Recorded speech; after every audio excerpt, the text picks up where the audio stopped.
Assalamualaikum warahmatullahi wabarakatuh. Perkenalkan, nama saya Ananda Natasha. Saya dari kelas Akuntansi Manajemen R4. Di sini saya akan menjawab pertanyaan dari dosen saya yaitu Bu Muhani pada forum diskusi via online pertemuan ke-12.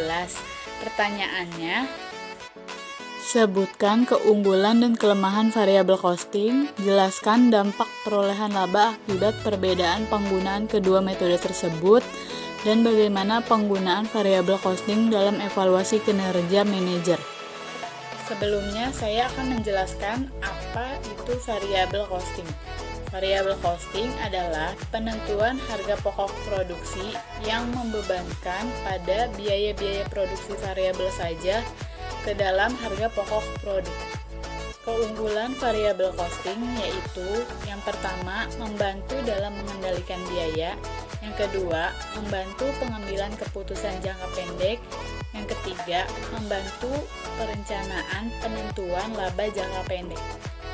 Kelemahan variabel costing yaitu yang pertama, jarang sekali menemukan biaya benar-benar memiliki sifat variabel atau tetap, sehingga untuk menerapkan variabel costing secara penuh akan sulit dilakukan. Yang kedua, penggunaan metode ini dianggap tidak sesuai dengan kaidah akuntansi, sehingga walaupun manajemen melakukan implementasi variabel costing untuk keperluan internal perusahaan, manajemen harus membuat pelaporan keuangan laba rugi untuk keperluan eksternal. Yang ketiga, penerapan variabel costing hanya cocok untuk perusahaan yang penentuan labanya berdasarkan volume penjualan, sehingga bagi perusahaan yang memiliki produk bersifat musiman tidak akan cocok. Jika tetap memaksa menggunakan variabel costing, maka perusahaan tersebut malah akan menderita kerugian yang besar. Yang keempat, penerapan variabel costing membuat kesulitan dalam memisahkan biaya tetap dan biaya variabel.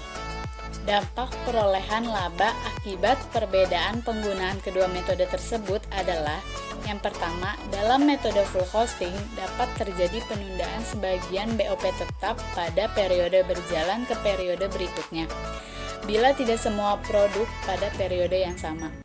Lalu dalam metode variabel costing, seluruh biaya tetap overhead pabrik telah diperlakukan sebagai beban pada periode berjalan, sehingga tidak terdapat bagian biaya overhead pada tahun berjalan yang dibebankan pada tahun berikutnya. Lalu, jumlah persediaan akhir dalam metode variabel costing lebih rendah dibandingkan dengan full costing. Karena dalam variabel costing, hanya biaya produksi variabel yang dapat diperhitungkan sebagai biaya produksi. Laba rugi full costing tidak memberikan biaya tetap dan variabel, sehingga tidak cukup memadai analisa hubungan biaya volume dan laba dalam rangka perencanaan dan pengendalian. Yang terakhir, perhitungan biaya variabel dan evaluasi kinerja manajer. Apabila kinerja laba diharapkan untuk mencerminkan kinerja manajerial, maka manajer berhak untuk mengharapkan berlakunya hal-hal yaitu yang pertama, ketika pendapatan penjualan meningkat dari satu periode ke periode berikutnya, sementara faktor-faktor lainnya tetap, maka laba akan meningkat. Yang kedua, ketika pendapatan penjualan menurun dari satu periode ke periode lainnya, sementara faktor-faktor lainnya tetap, maka laba akan menurun.